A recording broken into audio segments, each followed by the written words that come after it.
अगर आपके कभी खेलते हुए या रोजमर्रा की जिंदगी में एंकल ट्विस्ट हुआ है तो मेरी ये बात याद रखना, जब तक आप इन 4 चीजों को फिक्स नहीं कर लोगे और ये 10 एक्सरसाइज नहीं कर लोगे तो आपको दोबारा भी एंकल ट्विस्ट होगा। रिसर्च कहती है कि अगर आपका एक बार एंकल ट्विस्ट होता है तो आपका रेकरिंग एंकल ट्विस्ट होने का चांस बहुत हाई है, because your ankle becomes chronically instable. So much so कि 70 से 80% लोग जिनका एक बार एंकल ट्विस्ट होता है उनका बार बार एंकल ट्विस्ट होता रहता है।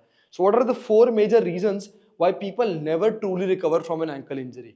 नंबर 1, आपके एंकल का रेंज ऑफ मोशन हमेशा के लिए लिमिट हो जाता है जब तक आप उस पर कॉन्शियसली काम करके उसे रीगेन नहीं करोगे। नंबर 2, आपका उस फुट पे बैलेंस और एंकल की स्टेबिलिटी हमेशा के लिए अफेक्ट हो जाती है जब तक आप सिंगल लेग बैलेंस और स्टेबिलिटी पे काम नहीं करते हो। नंबर 3, आपके एंकल के सपोर्टिंग रीजन जैसे कि काफ, टिबिया और आपका फुट बहुत अनऑप्टिमाइज्ड हो चुका है इंजरी के बाद, और आपने उसको कॉन्शियसली काम करके उसकी स्ट्रेंथ और उसकी लेंथ को रीगेन नहीं किया। Last but not the least, आपके मूवमेंट मैकेनिक्स। आप लाइफ में किस तरह से मूव करते हैं, भागते हुए डिसेलरेट करते हैं, जंप करके लैंड करते हैं, उसमें एंकल का बहुत इंपॉर्टेंट रोल है। अगर एंकल आपको उस मूवमेंट में कॉन्फिडेंट नहीं होगा और उसके बायोमैकेनिक्स अच्छे नहीं होंगे, the chances of you getting री इंजर्ड इंक्रीज मैनी फोल्ड। तो अगर आपको ये चीज़ों में सेंस लगी और अभी तक आपने हमारे यूट्यूब चैनल को सब्सक्राइब नहीं किया है तो दोस्तों, आपको लाइफ में कभी ना कभी हम काम जरूर आएंगे, तो सब्सक्राइब कर लो। और अगर आप इंस्टाग्राम भी यूज करते हैं, डिस्क्रिप्शन में हमारे इंस्टाग्राम अकाउंट का भी लिंक है, उसे आज ही फॉलो कर लें, क्योंकि इंस्टाग्राम पे हम गाँव मचा के रखते हैं। अब बात करते हैं उन 10 एक्सरसाइजेस की जिन्हें मास्टर करके आप एक्चुअली ट्रूली अपनी एंकल ट्विस्ट से रिकवर करके अपनी एक्टिविटीज पे पेन फ्री और कॉन्फिडेंस से वापस आ सकते हैं। दोस्तों, स्टार्ट करेंगे इस बैंड और मेरी 4 फेवरेट एक्सरसाइजेस से, जो अगर आप हमें काफी समय से फॉलो कर रहे हैं तो आपने देखी ही होंगी। तो सबसे पहले हम एंकल को उसकी सारी रेंजेस में ट्रेन करना शुरू करेंगे, which is dorsiflexion, eversion, inversion और प्लांटार फ्लेक्शन। तो आपके एंकल की 4 रेंजेस ऑफ मोशन होते हैं, जिसमें अगर आपके एंकल में कभी ट्विस्ट हुआ है, इंजरी हुई है, तो उन 4 रेंजेस में आपके एंकल की स्ट्रेंथ गिर जाना लाजमी है। तो उन 4 रेंजेस में ट्रेन करना बहुत जरूरी है। तो मैं इन चारों एक्सरसाइजेस को एक ही बकेट में बकेट करूंगा, which is ankle strength in all ranges of motion. दूसरी एक्सरसाइज जो मैं इकट्ठे क्लब करने वाला हूँ वो है एंकल मोबिलिटी की एक्सरसाइजेस। तो एंकल को उसके रेंजेस ऑफ मोशन में ट्रेन करना बहुत जरूरी है, आई मीन एंड रेंजेस। तो अगर आप ये एक एक्सरसाइज कर लेंगे तो आपके एंकल की डॉर्सी और प्लांटर फ्लेक्शन एंड रेंज में खुलनी शुरू हो जाएगी।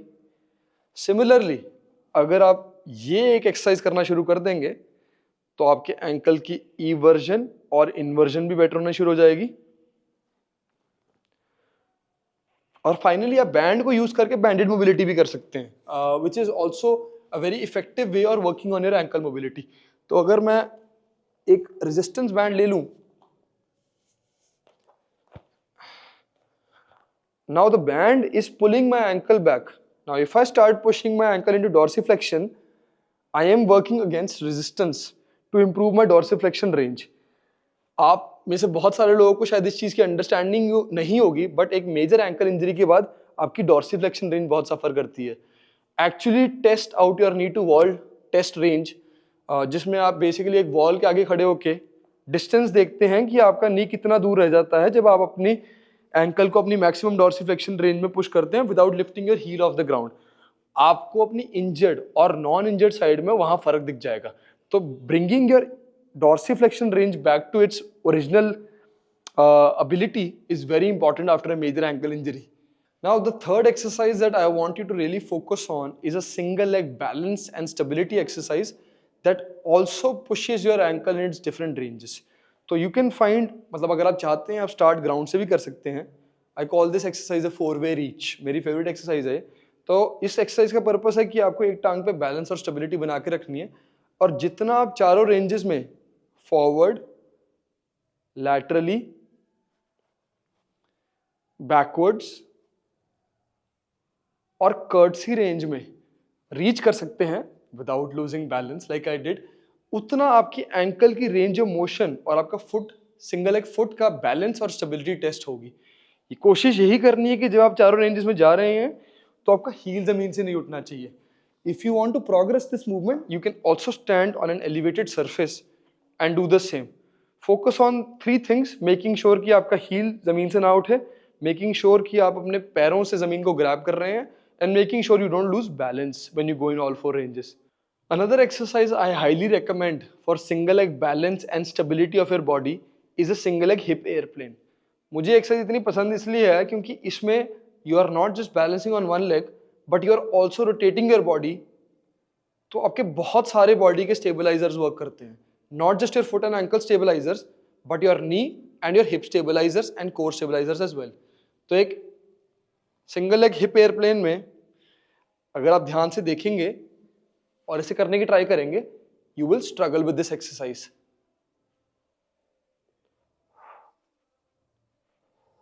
तो the reason behind this is, और आप देख रहे होंगे मेरा पैर बहुत ही ज्यादा वर्क कर रहा था over time to make sure कि मैं स्टेबल था इस मूवमेंट में. This is what makes this movement so hard. इसमें मेरे फुट और एंकल स्टेबलाइजर्स ही नहीं बट मेरे नी स्टेबलाइजर्स यानी कि मेरे क्वाड्रिसेप, हैमस्ट्रिंग मसल, मेरे हिप स्टेबलाइजर्स यानी कि मेरे ग्लूट, और मेरे कोर स्टेबलाइजर्स यानी कि मेरे एब्डोमिनल्स, मेरे रेक्टर स्पाइन है, everything is working over time to ensure I don't lose stability of the core. जब मैं रोटेट कर रहा हूं तो मेरा स्टेबिलिटी ना लूज हो और मेरा बैलेंस ना खराब हो. अभी जो हमने बैलेंस की ड्रिल्स ट्रेन करी उसमें शायद आपने एक चीज नोटिस नहीं की होगी. अगर मुझे सिंगल एक पोजिशन में बैलेंस मेंटेन करना है तो मेरा बिग टो का बहुत बड़ा रोल है उस सिचुएशन में. Because the stronger my big toe is and the better it digs in to the ground, the better the chances of my foot not losing balance. तो मेरे पैरों की फंक्शनैलिटी का बहुत बड़ा रोल है. So movements like towel curls and toe yoga, जहां पे I am recruiting different toes of my foot through my mind, are very important to learn how to use your feet effectively in single leg balance and even in more intense movements that sport requires or day-to-day life requires. अगर आपको foot functionality और strength पे काम करना है तो उसकी detailed video आपको हमारे YouTube चैनल पे मिल जाएगी और उसका लिंक आपको हमारे डिस्क्रिप्शन में मिल जाएगा. अब बात करते हैं एंकल के सपोर्टिंग रीजन्स के स्ट्रेंथ की. सबसे पहले आता है काफ मसल. तो काफ मसल को ट्रेन करने के बहुत सारे तरीके हैं. आई एम श्योर आप लोगों ने कभी ना कभी बायलैटरल काफ रेजेस तो जरूर किए होंगे. अगर आप बायलैटरल काफ रेजेस में कंफर्टेबल हैं तो यूनिलैटरल काफ रेजेस भी होना शुरू हो जाएंगे इजीली. अगर आप इस मूवमेंट में कंफर्टेबल हो जाते हैं the next step for you is to do an eccentric calf raise. इसका मतलब है कि आप चाहे दोनों टांगों के ऊपर उठ जाएं और उसके बाद एक आइसोमेट्रिक होल्ड टॉप पे और एक स्लो इसेंट्रिक पे ध्यान दें. इससे आपका काफ मसल जब लेंथन होता है उस पोजीशन में स्ट्रांग होगा. Now my favourite exercise for the calf is the classic single leg calf raise. आपको हाईएस्ट पॉइंट तक जाना है, होल्ड करना है 1 second and then slowly come down, go to the point where you feel the maximum stretch in your calf muscle and repeat this movement. इसके बाद हम train करेंगे अपने सोलियस मसल को, which is a very important muscle that absorbs a lot of force when you are running. तो soleus muscle वो muscle है जो आपका यहां से लेके बिल्कुल अकीलीज टेंडन तक जाके इंसर्ट होता है. उसको ट्रेन करने के लिए आप अपने नीज को बेंड करके अपने सोलियस को आइसोलेट कर सकते हो. You can progress this movement by making it a single leg calf raise as well. तो ये दो एक्सरसाइजेस अगर आप प्रोग्रेसिव या रिग्रेसिव जिस भी रेंज में आप कंफर्टेबल हैं उसमें करना शुरू कर देंगे, you will start training both of your important calf muscles. Now that we have discussed the progressions and regressions of how to train the 2 major muscles of your calf, हम बात करेंगे कुछ बोनस एक्सरसाइजेस जिससे आपको भला होगा.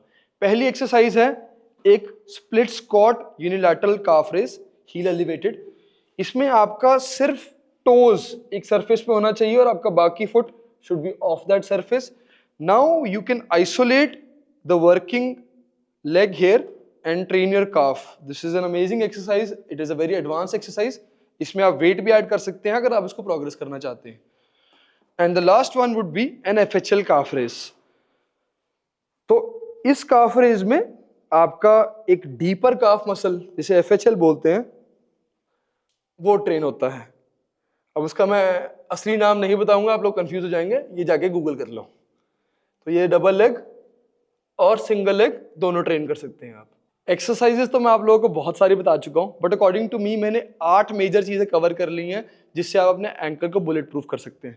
Now the 9th thing is, और आपने कहीं ना कहीं हमारे चैनल पे जरूर देखी होगी, is a tibialis calf raise. तो टिबियालिस यानी कि टिबियालिस एंटीरियर ये मसल है जो आपके टिबिया बोन के साथ को सपोर्ट करता है. And this is a major dorsi flexor for your ankle. जब आपका फुट और एंकल डॉर्सिफ्लेक्स करता है तो आपका टिबियालिस मसल फायर करता है। तो tibialis raises are a great way of training these muscles, जहाँ पे you are putting your body weight on your calves and you are isolating these two muscles and training them. You can also do a single leg tibia raise, तो जिसमें आप थोड़ा सा pressure डाल रहे हैं अपनी उस टांग पे and then you are doing a single leg raise. You can also use a dumbbell and sit on a bench and isolate your tibia. अब बात करते हैं फाइनल चीज की। अभी तक अगर आपने सब चीजें कर ली हैं और उसमें आप पेन फ्री और कॉन्फिडेंट हो गए हो, तब आखिरी चीज आती है movement mechanics, specially jumping landing mechanics. बहुत सारे एथलीट्स या रिक्रिएशनल एथलीट्स या इवन डांसर्स और हाइकर्स ट्रैकर्स इंजर होते हैं लैंडिंग या फोर्स एब्जॉर्प्शन मूवमेंट्स में। तो लैंडिंग मैकेनिक्स को ट्रेन करना बहुत जरूरी है।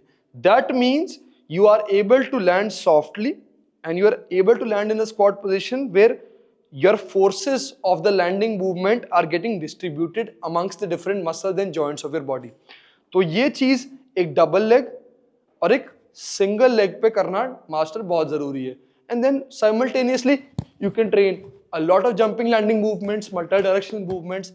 अगर आप एक एथलीट हैं जिसने ये सब कर लिया है और बड़ी कंफर्टेबली कर पा रहा है और भाग भी पा रहा है, बट प्रॉब्लम आ रही है रिटर्न टू स्पोर्ट में या agility change of direction movements में, तो डिस्क्रिप्शन में एक और लिंक आ जाएगा जहां पे हम athlete specific return to sport after ankle injury drills डालेंगे। Please make sure you go through all of those drills before you play sport again. Thank you for watching the entire video Granimals. I hope you got value out of it. अगर आप समझना चाहते हैं कि आपके twisting ankle का root cause क्या है, तो आज ही कॉल बुक कर ले हमारे रिकवरी एक्सपर्ट्स के साथ, जिसका डिस्क्रिप्शन में लिंक आ जाएगा। Thank you for watching. Subscribe to our YouTube channel and make sure you keep learning and improving your body.